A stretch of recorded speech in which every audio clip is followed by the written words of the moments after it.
Hello everyone, thank you so much for joining me on this edition of a State of the State on this channel. Of course, this is where we look into issues relating to the affairs of the Nigerian state and of course Ondo State inclusive. I am Sunday Kolaole. Today we'll be looking at repositioning the local government system for effective grassroots governance, and we'll be looking at it from the prism of good governance as it is expected to be in Ondo State. Joining me in the conversation is the chairman of the Ondo State Local Government Service Commission, who is also the national chairman of the Association of Chairmen of Local Government Service Commissions in Nigeria. Honorable Femi Idris joins me on State of the State. Thank you so much for joining me.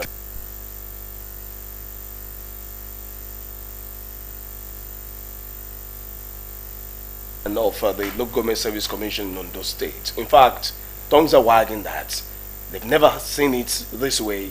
Trainings upon trainings, retrainings upon retrainings. Is it a product of maybe a rusting system or a product of some inefficiencies that you discovered when you came on board? What necessitated this series of trainings and retrainings?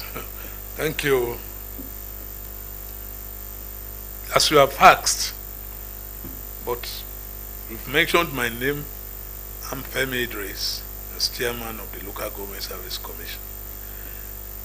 The question you asked me, I looked at it and I want to say that the local government system has maintained a standard before I came in as chairman. Okay. I will not join any, it wasn't a bad level at all or standard. Okay. But in every situation when you have a standard, the onus is on someone who is coming on board or who has come on board to build on whatever he has met. And obviously that is exactly what we thought of and we are pursuing. We've been able to leverage on so many things, coupled with the fact that we have a listening government and a governor. All things put together, we've been able to lift up the standard that we've met. It wasn't rotten, not be stagnated. It has to change. As it's changing, so we are also moving ahead or moving along with the changes. How well then do you incorporate the contemporary realities into the trainings that you do for your personnel? Oh, well, this is an era of that things are done manually and what have you. But these days, there are so many things that have cropped up that we have been bringing in to ensure that people are no longer in the way they used to do things. Okay. And so, many of our trainings, all these things have been incorporated so as to bring these people out of the old system which they have known for or they known about in the past. How responsive are these personnel to change? They will say change is the only constant thing. Is constant, yes. Then it's also very difficult to embrace change sometimes. How responsive are local government personnel to the changes that your trainings and retrainings seek to incorporate? Yes, they are responsive. Sincerely, I want to say they are responsive. Because the people that are there, if you are conversant with them or come close to them, you will realize that they have gone very far, very, very far, even educationally. Somebody who came in with a first degree, today is a PhD holder. Many of them, not that they went and bought these degrees. So if you are saying they are not responsive, I don't see how they will be. How come they have been able to lift up themselves away from? Do you have background checks on certificates submitted by your personnel? Because you're confidently saying not that they bought these certificates. Yes, because you see, this is a society that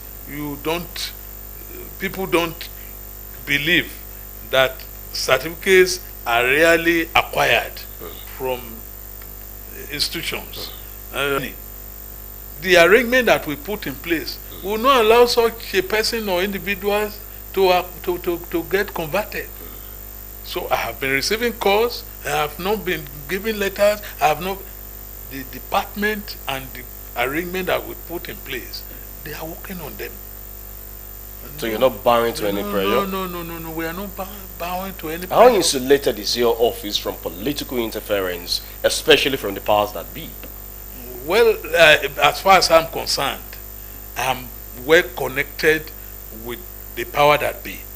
I'm connected. But not to the extent of telling me, go and do A, don't do B. I have not seen the system coming out in that form.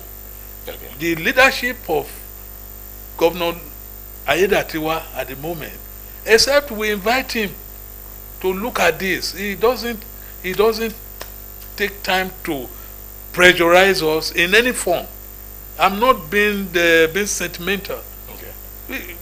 Because I have been in that place, all of us, whatever we need, we want him to do, we tell him, and it's always obliging. Honorable Idris, you agree with me that it's just one thing to organize trainings, retrainings, workshop trainings. So yes. How do you measure the performance and the key performance indicators? What are those KPIs that you use to measure the impact of these trainings? For instance, if we put in training and we impact on it, get it done, there is no way a person who comes in today carrying out an assignment in this way before, and you see him doing it in another form, definitely something must have gone into his head. People that are,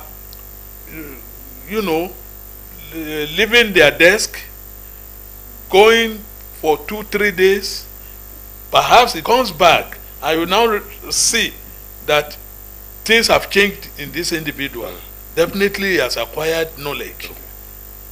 So many of these things, when we do it, is basically reflecting on the individuals that have been sponsored. How well does your commission back up these trainings? The commission, the Local Government Service Commission, is not generating revenue as such. No, I'm talking about what these people would have to work with. For instance, there is a problem in many quarters that you find they talk about our offices are leaking, yes. Furniture they do not have, computers they do not have, and all of those other things. That's exactly where I'm going. Okay then. That's all these things you have mentioned. You cannot go to the market and just take them without backing it up with resources. So many of these things that we have acquired. Let me cite the example of the staff training school. The staff training school, for instance, we've been able to enlarge the cost of the institution, the establishment. Sincerely, it has, except we have not come to a state. Once we get to a state that we need resources, the system always provides.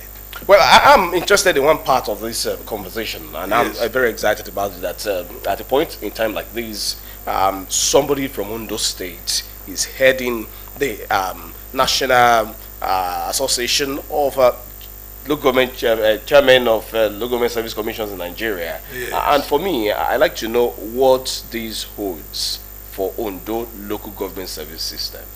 Does it really hold any value? It's always headed by a crop of officers among the chairmen of the Local Government Service Commission. And I want to say that this is the first time in the history of the Local Government Service Commission that someone will assume the leadership position as chairman. And by God's grace, God has been so wonderful and benevolent to me to be able to ascend this position. For instance, not everything is going to be in terms of structure. Today I am there as the national chairman. It's on my record. And whoever I bring up to the system that it should come on, that it was taken by A, B, C, D. So, for instance, the summit that we're about to do, I have brought at least 2-3 people from Ondo State to go there and deliver. And when they deliver, they will be reciprocated in whatever form. All right. So, what effectiveness in the administration of Local Government Service Commission in Nigeria? yes. First, let me tell you, before I became the chairman, Okay. we had an issue on our hand which we pursued vigorously. What was it? In Kano State, you can't imagine, you know the number, a Local Government Service Commission. So when we had or realized this, we raised our committee, we discussed it at our meeting, we invited people to assist us, and today, Kano State, the governor of Kano State has put in place a Local Government Service Commission that treats all responsible for concrete improvements in service delivery can you point at that you've been able to bring on board? that I need to bring That or you that have I been brought. able to bring on board? Yes. Like I said I met a standard. You know, I have been able to mention the issue of training and Yes. retraining. Yes, not That's about- what I've been able to see Yes. personally. So, Yes. what other thing perhaps I have not been able to see, or people have not been able to see? Yes. What are those things you've been Yeah. able to do? Yes, for like I told you that I met a standard.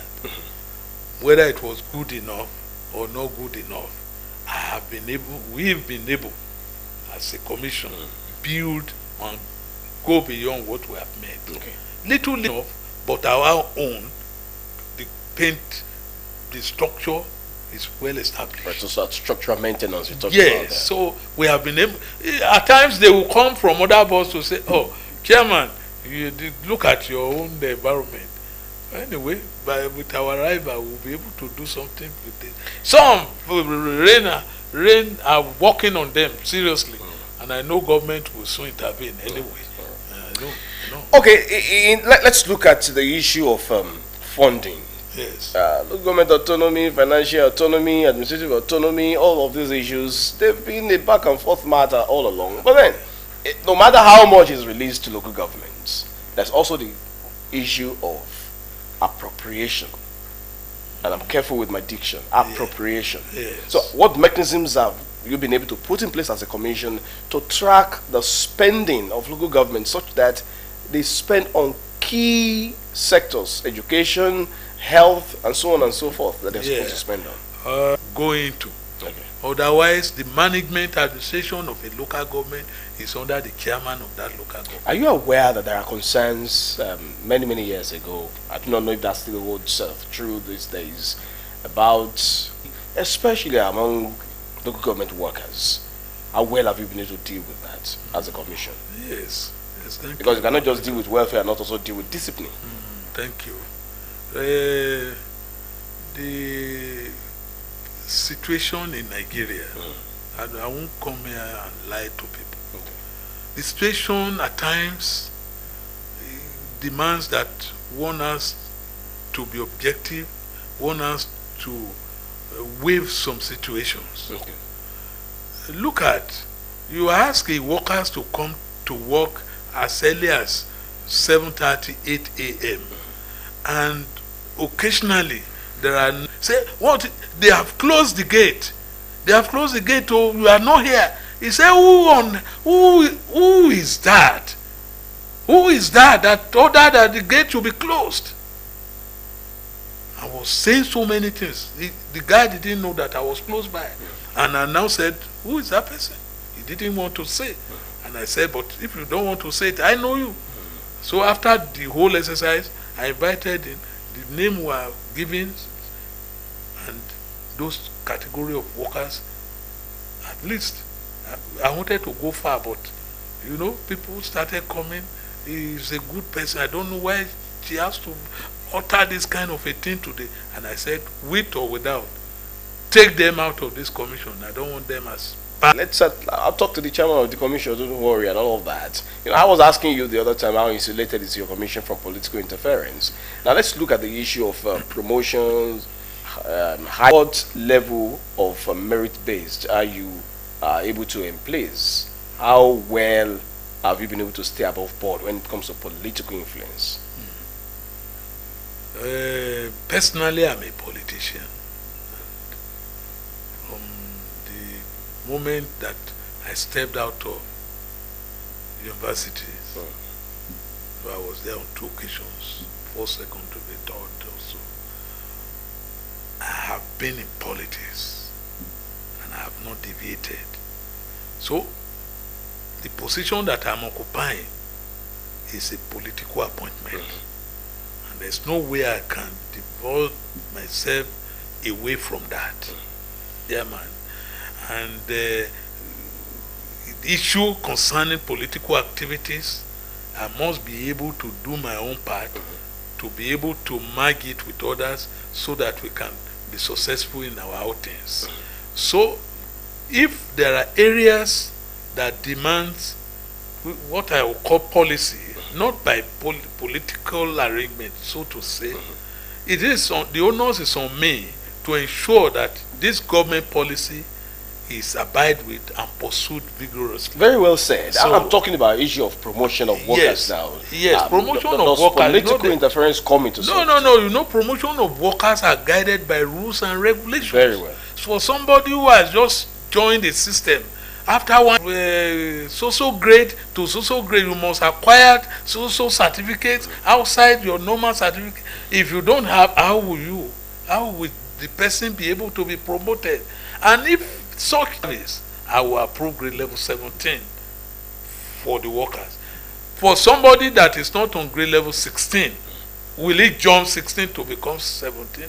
It is not possible. And in bureaucracy, it follows some rules and regulations.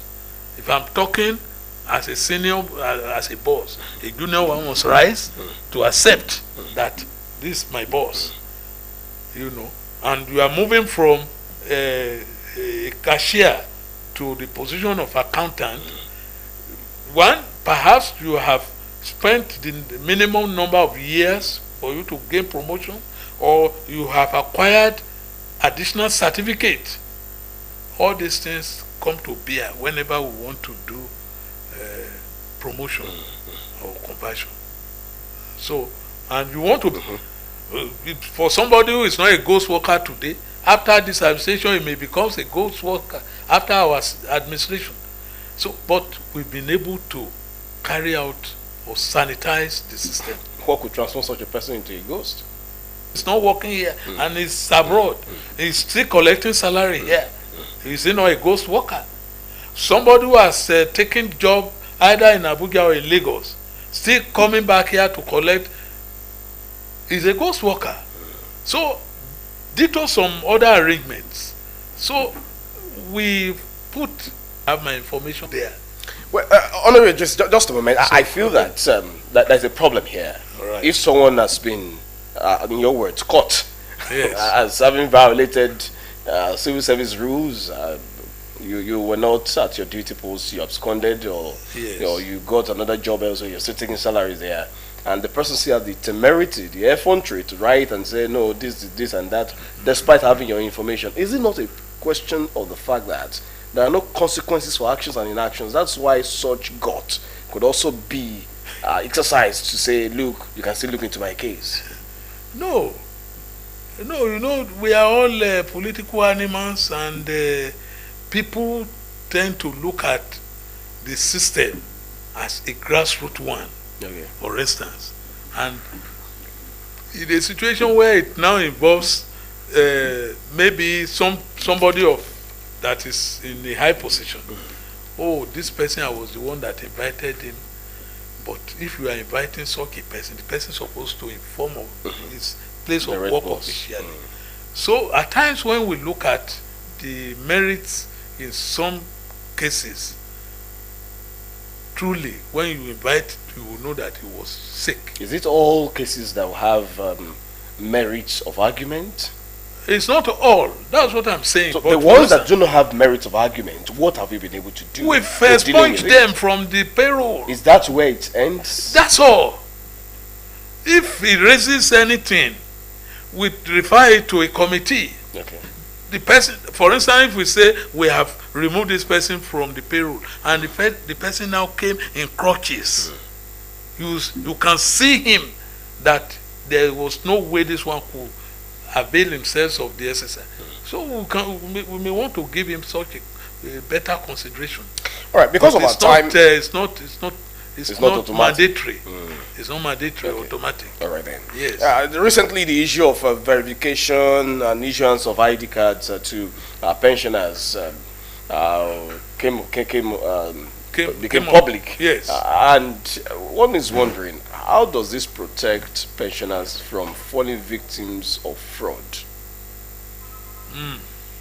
There are many things, many cases that have been put in place to checkmate some fraudulent practices. Some died, not reported. Okay. We keep on collecting government money, and some, doing fraudulent practices. If you permit me, was that what actually necessitated the exercise?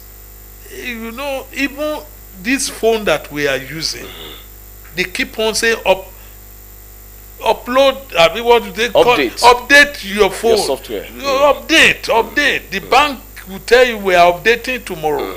Is to guard against fraudulent or malfunctioning. Okay. So it is the responsibility of any establishment to tell us and to say that whether another person can be collecting without the person being alive, the card will tell. So it's just by fraudulent activities. Well, I am not directly in charge of pension. My office it's under the head of service. But then, despite that, But you the have workers, information as the to workers there they put them there. very well. Yeah. Are there backlogs of pensions that are yet to be paid? Well, there are. When will these be paid? Well, it depends on the available resources.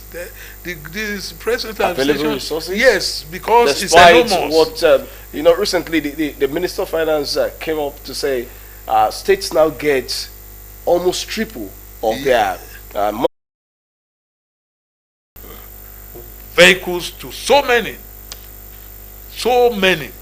no one is left out, up to the SCDAs, including our own office. So these are the things Let's talk about that the mechanisms. resources cannot take at once regularly. No, okay. We are talking about gratuity. Gratuity. It is the gratuity that the government now recently he has been able to pay 2011 entirely, Okay. 2012 entirely, 2013, and I'm reliably informed that the governor will soon roll out another payment for 2014 very soon. So it's not something that can be eradicated or can be paid off at Once and for once. all. The money may be much, but not as much as putting everything on the gratuity payment at Well, once. let's look at the issue of mechanisms for anti-corruption in the local government service. It's already been enhanced. How? It has already been enhanced. Historically, you know there are checks and balances that are available in the system. For instance, you have the internal auditor. If any payment is going out, I, as chairman, I will say, okay, do this. And again, the state government has also moved up to put in place an Use other than their salaries and emoluments. Well, that may be extraneous because as a worker, one is guided by salaries. Maybe we have what we put in place that we call a general atmosphere. Okay. But it's normally yearly. It's yearly, and just to encourage them to do more, Motivation. to enjoy their Christmas and any festival, of course. We do all these things, but the rules that guides the spending of money are also guided, because you said that there are things that we have put in place or government has put in place to checkmate corruption. Money that are not meant to be spent for aid, that your promotion will not be delayed. You are very hopeful that your salaries will not be delayed. Very hopeful that you want to move from what is it called? Maybe you are moving from admin. You want to be converted to become a lawyer.